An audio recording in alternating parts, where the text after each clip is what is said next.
We gotta do it extra big. Extra. Like, go to that dumpster right there that we put it in. Where you from? James all here? Yeah, we all here.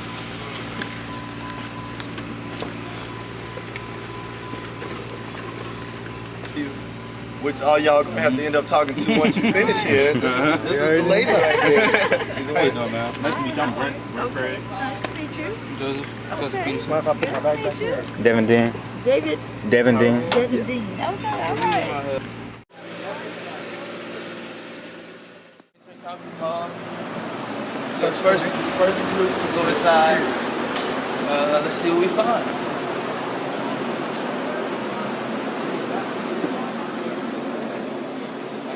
But I remember I had boys in 9th grade. When I was in 9th grade.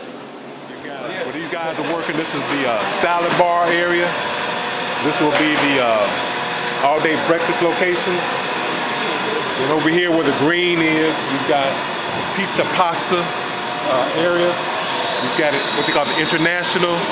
And then around underneath the mezzanine is where you have the diner.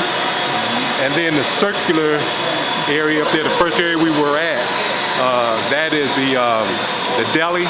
And then there's one other food station up there. I cannot remember the name of the type of food, but there's another one up there. Workers we used to have on site at Construction?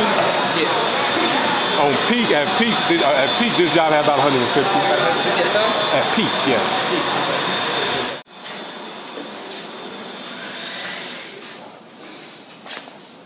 And this simply is the administrative section for the cafeteria people. Peak. Yeah, this is for the operation of the cafeteria. This is their administrative section. So what's primarily going to be on the lower floor? Game room, There's actually, ballroom, auditorium, meeting room, Everything basically. printing center, another restaurant, little retail eatery down there. It's like student union type thing. SGA offices. It's your student union. Okay. So I like to hear. It's your student union. This will be your stomping grounds, your dog house. You know, really. Don't treat it like a dog house. Y'all see what we're going through to get it. You know? everything you see back here is back of house. So this is where they'll do the big bulk cooking. And it'll be back here.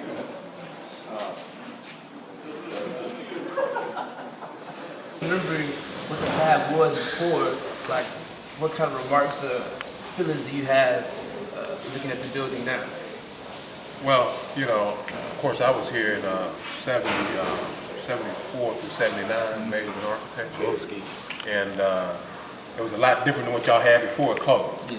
So actually it's gone through a few evolutions since I left. But it's an iconic facility. You know, obviously it's iconic with the huge, massive column on the exterior of the building and the dome. So it's an iconic building. Those folks who attend Tuskegee, you know, understand the significance of Tompkins Hall as a landmark on this campus. It has that kind of significance. As far as where we are now, we're bringing it up to the 21st century. We're bringing it up to the 21st century with the new technologies relative to kitchen equipment, audio, video systems, visual systems. We'll have that. The menus, for example, will be on monitor as opposed to the old. That's true. So my daughter's going to be here next year. So I'm excited for her to have the opportunity to experience this opportunity. You stuck your wires in the And the fact that you've got choice with the eating. You've got the 5 or so food stations. So you have variety. So it's not the old way. When I was here, it was like, what we're serving today is hamburgers, and get in line, and that's what you got. But now, you've got an all-day breakfast. If you want breakfast, you've got salad bars, you've got choice. So those are some of the significant things that And I know it's just a good feeling being able to utilize skills that you learned here at Tuskegee in order to build something and give back to Tuskegee, especially with your daughter coming here. Now, we're here at the clock now. Another one that I kind of keep in the building.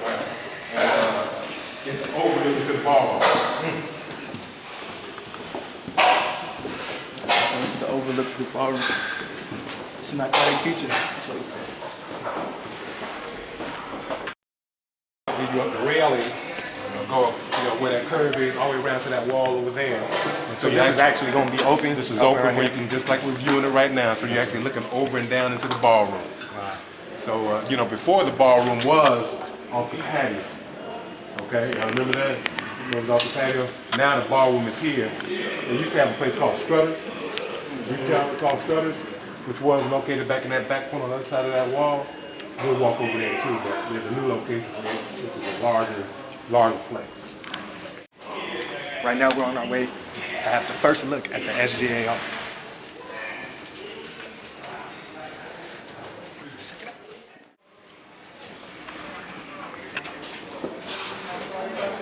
All right, this is the SGA office, suite of office.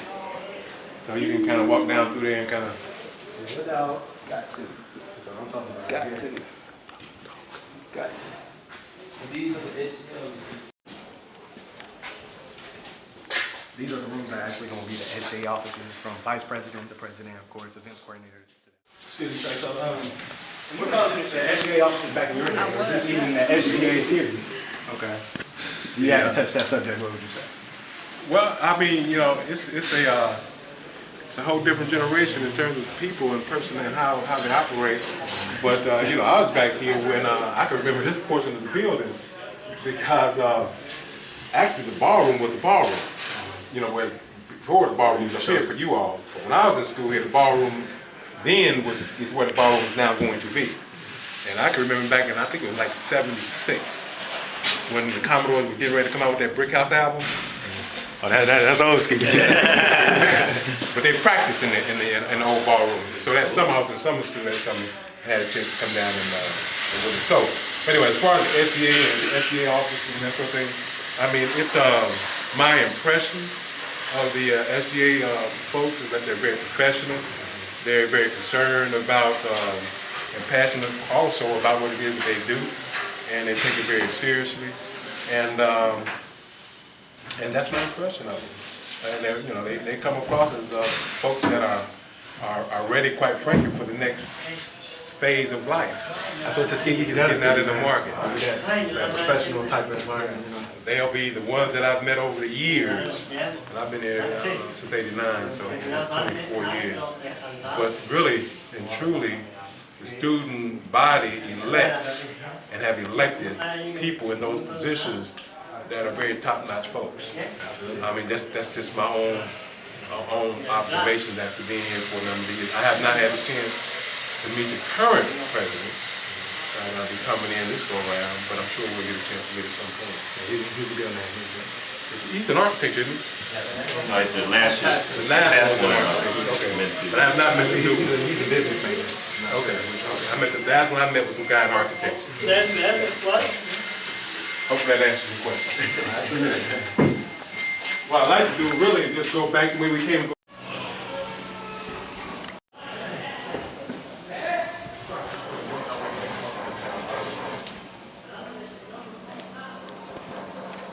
This area is the print area. You have your own like Kinko's. Okay. It's not gonna be fully like Kinko's, but you can do, time to print your essays and stuff like that. And we're still in line to figure out if we want to put in the bigger equipment, like for architects to do their big boards and printouts. So we're still in negotiation with that. But you have your own printing service, so that we try to keep it where students don't always have to go to Montgomery and Auburn for their assets, Student life right here. Bathroom. Oh yeah, this is nice. It's identified as being a 24-hour study. We were just signing petitions to keep the engineering building open and stuff. Oh, okay. Yeah. But this opening that you see right here, why there's no wall, the same over there, is going to be what they call a storefront.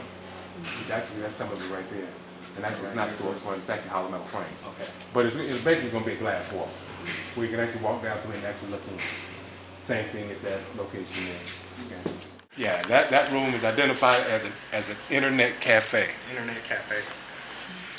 They used to have one, I think, in Wilcox Beach at one time.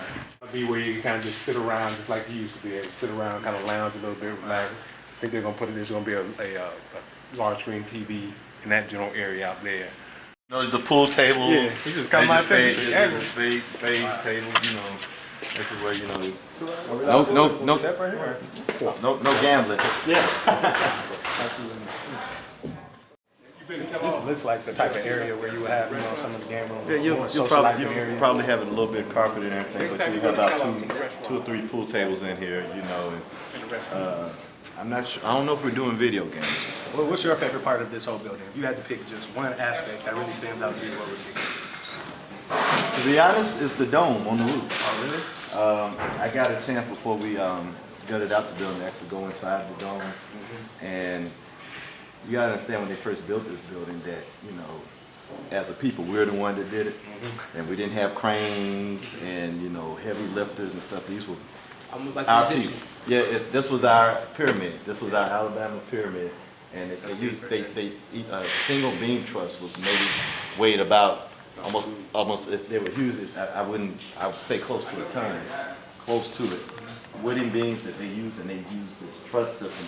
It was some serious engineering up in there, and it's just great to see it back up again because, you know, it's gleaming again. When it first up, they said, you know, it almost had this glow, you know, and back in that time, you know, African American descendants didn't have nothing like that in America. You know, that was for us to have that. We had this jewel, and we engineered it ourselves. So is the lighting a new feature, or was that? It's a new feature. It's a new feature. You know, it was. You know, normally it would have been closed up, but just to add a new character to it, you know, was to open up the dome. You know, when you go into the Capitol in D.C. and stuff, like, you always got, you can get to look up, you know, and it just breathes and just opens up this whole space, and it just gives you this good feeling when you walk under it. So, you know, that's what we opened up. Game room was one of my spots when I was here. So, Oh, you're an alumni too? Yeah, I'm an architecture alumni here. And so, you know, that was my spot too, so I understand. And it was central from the Ave, you know, that Ave life into, you know, student union life. That was the whole connection. When I first came down to Tuskegee, when the alumni brought me down to see the school, first thing they took me was on the Ave, you know, and saw the life, and it took me in here, and I was just like, yes, you know, this is it, you know. So this will definitely bring back life to campus. To actually speak with Robert R. Taylor, to both of you guys being in the architecture department, do you think he'd be pleased with the improvements? I would think so. You know, one of the biggest issues that I think he would have with us is, or the question was asked, that how well did we preserve the essence of the building when it was first built? Did we preserve that essence, but at the same time carry in that need that the modern student needs? You know, and one of the things with a lot of students and stuff, and we tend to not really think about history of a building or something like we're about right now, and that's why a lot of the elements on this building were saved to still give that pride that, you know, that history's here, but it's a modern issue. Combining so, the best of both you know, worlds. so we're trying to combine it.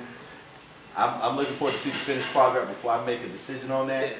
But I know, like, the cornices on the outside, those little white bands on the top of the roof, we didn't throw those away. They actually took those, reshaped them, banged out the dents and everything, and repainted them. So those are original? Those are the original things that are going to go back up. Those are not prefab that someone just, you know. So, you know, certain those elements like that, and the brickwork alone on this building. You know, you needed to stop and look at the brick. You know, somebody, one of your ancestors, took their hands and put their hands in and made that brick and graduated from this school the same thing. You know, so that's pride in itself. So I think he'll be all right with it. You know, he'll come in like, what is this? Like, where's the internet cafe? But, you know, other than that. I think that if Robert R. Taylor were to come back and look down, as he looks down upon us, I think he would be very well pleased. And I say that because when they built the building back around 1910, when the building was originally built, and it was all brand spanking new and had the glitz and the glamour with it, I think if he came back and if he stood off at a distance and observed this building from the exterior, he would look at this building and what he would see would have been the same thing he saw in 1910 when the building was originally built. Okay? Now, over that number of years, which is over 100 years, okay, technology has changed, materials have improved, and that sort of thing. So what we've done basically is we've taken the essence of its facility, its design, and we've taken it and brought in contemporary material that resemble the old. That's why I say if you step off and you step back at a distance and you look at this building, it will look and you would be appreciative of the fact that it looks just like the same. For example, you look at the dome. The shingles are going back up. Silver shingles are going back up. Metal silver shingles are going back up. So when a person who never knew that the building went down, they were asleep for the last couple of years, okay? And when they come back after this thing is done and they look at it from the outside, they're gonna say, okay, what did y'all do? I mean, because the essence of the building has not changed. With both of you guys being alumni, do you feel like being alumni is a major part of keeping those things alive in this building? Oh, we have a lot of people holding us accountable. You got to make hard decisions financially and all that and stuff like that. But we love people to understand that, you know, it's people that, you know, studied here and, you know, and lived here and same conditions that everybody else lived, you know, and have the same compassion.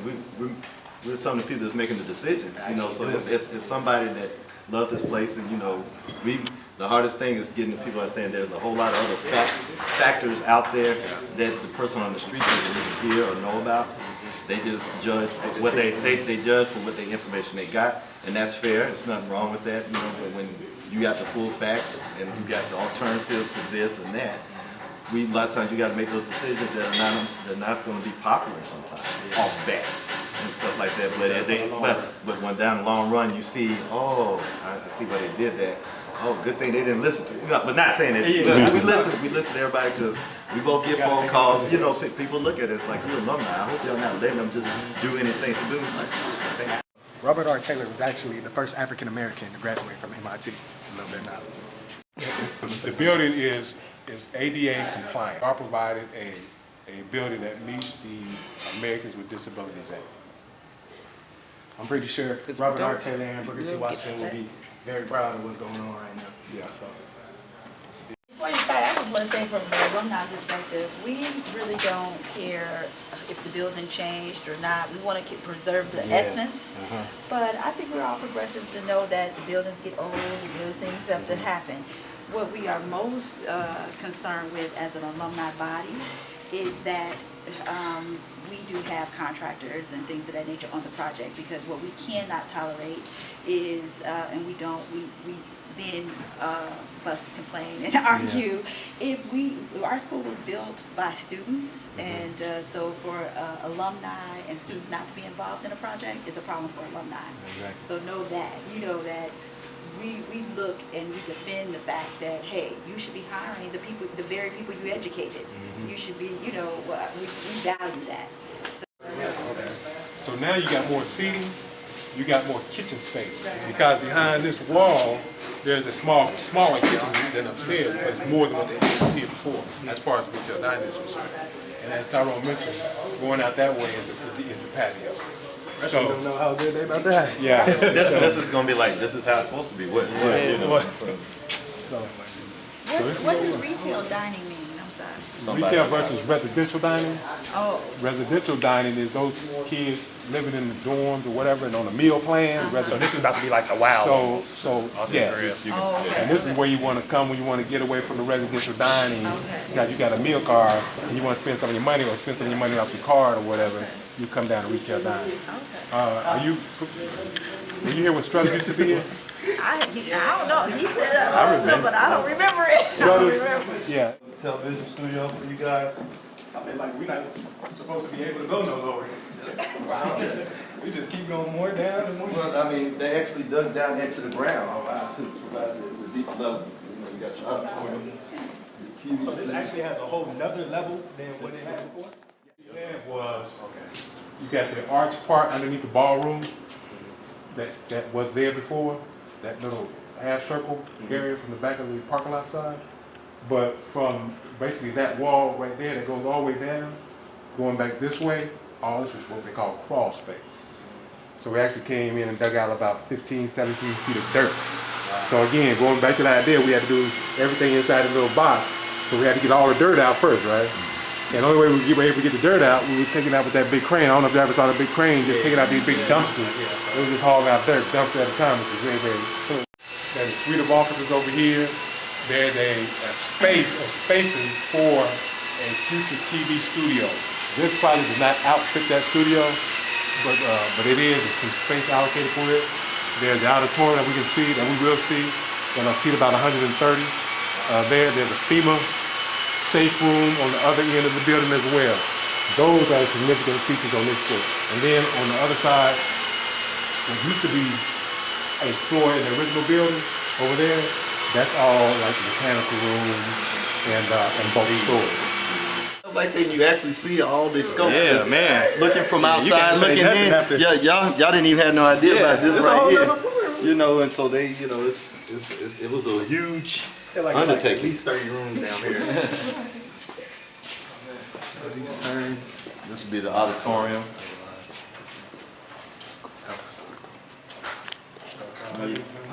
In here, or your guest speakers for your, you know, that maybe that Greek week or something like that, or have your safe sex forum in here. So they're gonna have like a projector in here as well, or is it gonna be a mounted projector, or? Well, that's your sound booth right there. Okay, oh, the For sound booth and audio everything, video, okay. So I'm gonna let you answer your own question. How do you put an auditorium in? You said it was not. So do you guys have a auditorium back here? You guys is there? Yeah, Pepsi Cola actually had sponsored that auditorium. It wasn't in there originally, but it was nice. You know, it was one of the nicest new. You can see here we were able to find some of the original character of the building from inside. These are the original bricks that the students, you know, made back in 1910. So there's a feature that you don't find in most universities. Something significant to Tuskegee University and stuff. If the students had no outlet in the small town, this place right here is going to bring back the air, the spirit of the air, which was one of the big draws for me. Heart of Tuskegee. This would be this where the students get to come and get to know each other. You know, we made the best of it. I mean, I know people down here that I work with the band, and I know a lot of students. They get down here and they're loners. Don't really know a lot of people. Before the end of the semester, they are in everything, and they got a whole family of friends. And they, if their money comes short, they're like in my office begging, like, please tell me get some. I want to come back. I love Tuskegee. I want to come back, and stuff like that. So this place broke, even with its huge downfalls. People fall in love with this place, And that just, example. A lot of people just don't understand the Tuskegee thing, that pride we have. We just love this place. It's infectious.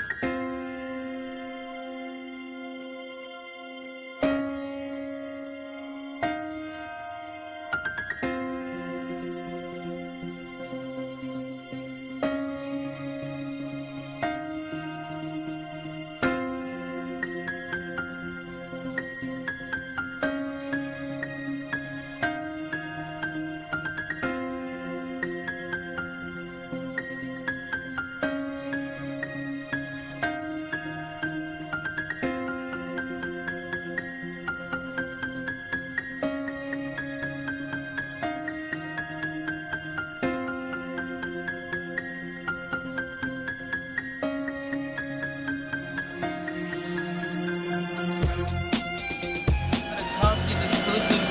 You only get it with Tiger Breast. You the first in. And next time you see this building, it'll be finished and full of students. Fall 13, man. Be on the lookout for us, though.